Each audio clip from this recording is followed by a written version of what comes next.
Ben Onur. 18 yıllık mühendisim. Deneyimlerim, yaratıcılığım ve bakmak zorunda olduğum bir ailem var. Ben de Onur, senin 18 yıllık verini bir saniyede işleyebilirim. Uyumam, kahve molası vermem, bir sendikaya üye olmam gerekmez. Ve asla şikayet etmem.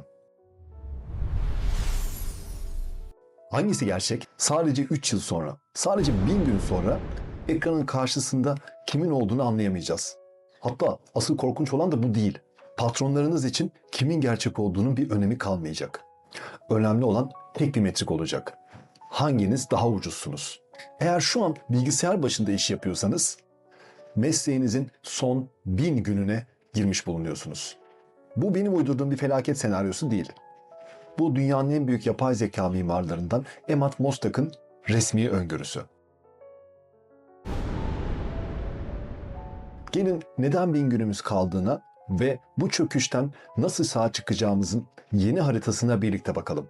Biz yıllarca plazalarda çok özel olduğumuzu, bilgi işçileri olduğumuzu söyledik. Oysa bugün sistem mimarları bilgisayar başında çalışan insanları çok acımasız bir kısaltmayla tanımlıyor. KVM işçisi.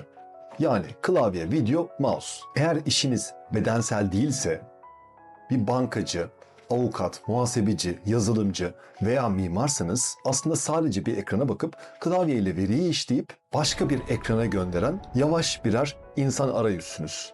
Şirketin gözünde sizin diplomanızın bir önemi yok. Siz sadece iki program arasında veriyi taşıyan etten kemikten bir köprüsünüz. Ve bugün yapay zeka bu KVM arayüzünü bizden 10 kat daha hızlı ve 100 kat daha ucuza kullanmaya başladı. Sam Altman'ın dediği gibi zekanın maliyeti elektriğin maliyetine doğru eşitleniyor. Zeka bedava olduğunda maaşlı insan bedeni sistem için sadece bir yüktür. İşte tam bu noktada paniğe kapılıyoruz. Çünkü uçağın kokpiti tamamen değişti. Ama biz hala eski gösterge panellerine bakıyoruz. Diyoruz ki benim iyi bir diplomam var. Çok çalışıyorum. Neden kaybediyorum? Çünkü o metrikler sistem A'ya aitti. Sistem A'da kaldılar. Emad Mostak ve yeni dünyanın filozofları geleceği okumak ve hayatta kalmak için 4 tip senaryodan bahsediyorlar.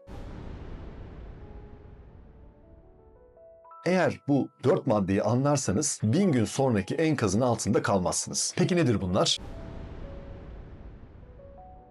Birincisi maddi sermaye, yani kısıtlı kaynaklar. Toprak, enerji, altın veya bir önceki videoda anlattığım o ev. Sistem A'da parayı bankaya koyup faizle risksiz büyüyebiliyorduk. Ama 2008'den sonra basılan karşılıksız paralar sonucunda para artık çok fazla değer kaybetti. Ve bu yüzden artık bir değer saklama aracı özelliğini kaybediyor. Yapay zeka her şeyi kopyalayabilir, her kodu yazabilir ama toprağı, enerjiyi ve altını kopyalayamaz. Yeni dünyada fiziksel olarak kıt olan her şey dijital bolluğa karşı bizim en büyük kalkanımız olacak.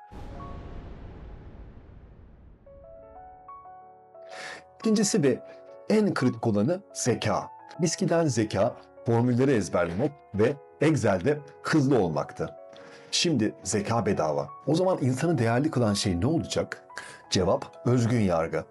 Yapay zeka size saniyeler içerisinde 1000 satırlık bir kodu yazabilir veya harika bir pazarlama metnini size sunabilir. Ama o kodu neden yazdığını ve insan psikolojisindeki hangi yaraya dokunacağını bilemez. Şimdilik yapay zeka işçidir, sizse orkestra şefisiniz. Bu konumumuzu korumaya çalışmamız gerekiyor.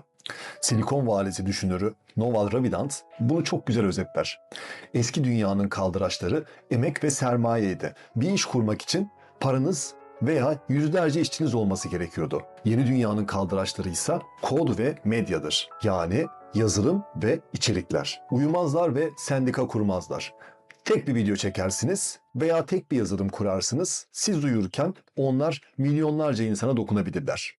Zekanızı bir şirkete 9'dan 5'e kiralamak yerine kod ve medyayı kendi işinizin kaldırıcı yapmamız gerekiyor.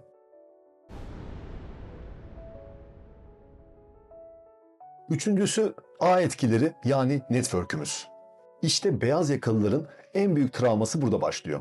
Bize okullarda sadece kendi kağıdına bak, yanındakinden kopya çekme dediler. Biz de aynı şekilde ekranların arkasına saklanıp sadece diplomamıza güvenerek toplumdan ve birbirimizden izole olduk. Oysa o küçümsediğimiz eski nesiller, kasabalılar veya geleneksel yapılar neler yapıyordu bir hatırlayalım. cemaatler, dernekler, topluluklar, güçlü insan ağları kurdular. Birlikte hareket edip sistemi kendi lehlerine büktüler. Şimdi bizim kendimizi arkasına sakladığımız o ekranlar 1000 gün sonra kapandığında arkanızda sizi tutacak bir kabileniz veya bir topluluğunuz olmayacak. İnsanları bitiren şey yapay zeka değil, bu izole kibirleri olacak. Yeni dünyada tek başına olanı algoritmalar ezer. Sadece küçük, akıllı ve birbirine güvenen ağlar, kabileler, kuranlar hayatta kalabilir.